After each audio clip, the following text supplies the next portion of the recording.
Boa tarde, turma de terceiro período, literatura portuguesa. A nossa aula de hoje, dia 18 de maio, é a nossa última aula de conteúdo expositivo acerca do realismo português, especificamente acerca de Eça de Queiroz. Eu vou começar fazendo uma pequena retrospectiva para vocês se localizarem em relação à transição do romantismo para o realismo. Nós temos duas grandes figuras, o Antero de Quental e o Eça de Queiroz, ambos carregando uma forte noção de responsabilidade social e também uma certa utopia no realismo português, né? A gente precisa confirmar que o realismo naturalismo em Portugal, ele é inaugurado, vocês devem se lembrar, né? Questão Coimbra, as conferências do Cassino, sob o signo do escândalo. É um escândalo, as conferências do Cassino são escandalosas para a sociedade da época, né? Antes, nós tínhamos, como eu trabalhei com vocês nas videoaulas anteriores relativas às fases do romantismo, o Júlio Diniz com uma preocupação realista, como aparece no romance As Pupilas do Senhor Reitor. E quando a gente chega em 1871, com as conferências do Cassino, a gente vê a ideia da escrita, da arte, da escrita literária, como instrumento de transformação social, com renovação estética, né? E o Eça de Queiroz, na sua conferência, ele fez uma das conferências, né? Na sua conferência ele coloca: a literatura será uma das estratégias da transformação social, né? O objeto da literatura precisa ser a sociedade contemporânea, precisa trabalhar, os procedimentos precisam ser a experiência, trabalhar com os métodos científicos. Então, o próprio Eça de Queiroz, já em 1871, nas conferências do Cassino, ele já traz toda esse programa realista, né? O grande objetivo deles, né, era uma moralização da sociedade. E eles tinham como estratégia privilegiada da escrita a descrição. São romances, contos muito descritivos. A torpeza social é o tema predileto desses escritores. E é preciso registrar também a importância da imprensa, que funcionou muito desde as conferências do Cassino. A imprensa funcionou demais, tá? E é na imprensa, né, que o Eça de Queiroz publica em 1875 O Crime do Padre Amaro. Tá?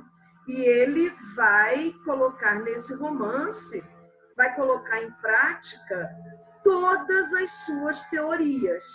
Aquelas teorias que a gente já viu, inclusive, na última videoaula, né?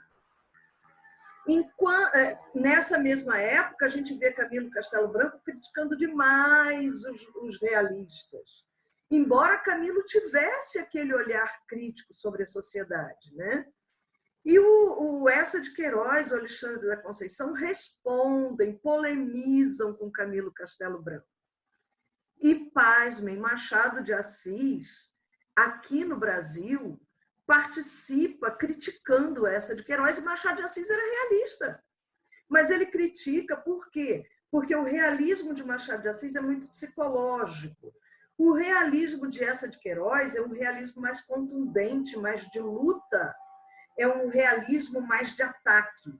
Então, o Machado de Assis ataca Eça de Queiroz nesse sentido, né? É preciso a gente ressaltar também que, nessa época, a crônica ganha muita força, né? Tem muito respaldo. Enfim, são os espaços de discussão e de representação da sociedade. Tá? Uma coisa que também, curiosamente, né, é muito importante nessa época são os prefácios dos livros. porque nos prefácios, as pessoas que prefaciavam, elas apresentavam o movimento e elas discutiam o livro dentro do movimento. Então, isso era muito importante. O grande gênero escolhido pelo realismo, no mundo inteiro, no mundo ocidental, foi o romance, né? O conto também, mas o romance foi a estratégia pedagógica por excelência desses escritores. Tá? A gente tem esse realismo e naturalismo português originados, como nós vimos na última videoaula, nas últimas, né? Do positivismo, do cientificismo, da sociologia, do socialismo, né? E eu tenho até uma citação aqui para vocês, eu vou ler para vocês, é uma citação de Maria Aparecida Ribeiro. Ela faz no livro em que ela trabalha com a escrita realista, tá? Embora didaticamente se possa dizer que o realismo pressupõe uma atitude científica que leva a observar os fatos e induzir as leis, enquanto o naturalismo surge quando a exacerbação do método faz da obra literária ilustração de teses científicas. Então, aqui, ela vai fazer essa distinção entre o realismo e o naturalismo. Tá? O realismo como atitude científica, o naturalismo como ênfase no método, o texto como quase como um experimento científico. Tá? O Eça de Queiroz, ele dava um tom naturalista à sua concepção de realismo. Eu também trabalhei isso com vocês nas outras videoaulas. Ele faz essa relação entre realismo e naturalismo, ele não distingue bem. Em alguns romances ele é mais realista, em outros mais naturalista, e em alguns ele mescla, né, isso. Então, a gente tem toda uma relação desse realismo-naturalismo em Portugal com a questão Coimbra, as conferências do Cassino, a configuração dessa geração de 70, né? E a gente entender que essas discussões, tudo isso que gerou esses primeiros passos do realismo e naturalismo em Portugal, tem a ver com uma distinção que era feita pelos escritores entre um passado tradicionalista representado pelo romantismo, que ia buscar suas raízes lá na Idade Média, e uma perspectiva mais contemporânea, sempre pensando no século XIX, contemporâneo do século XIX, né?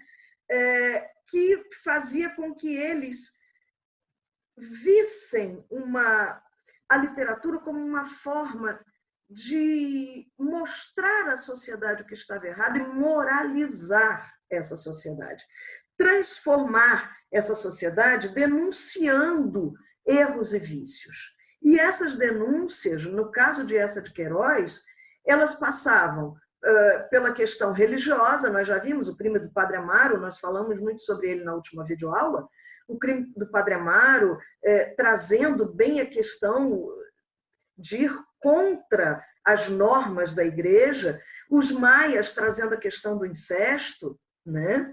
E em A Relíquia, que a gente vê toda uma brincadeira muito séria, mas uma gozação muito grande do Eça com o misticismo que nasce da religiosidade portuguesa. Então, gente, nessa sequência, eu estou parando aqui. A próxima sequência, a gente vai explorar um pouquinho mais o Eça para fechar.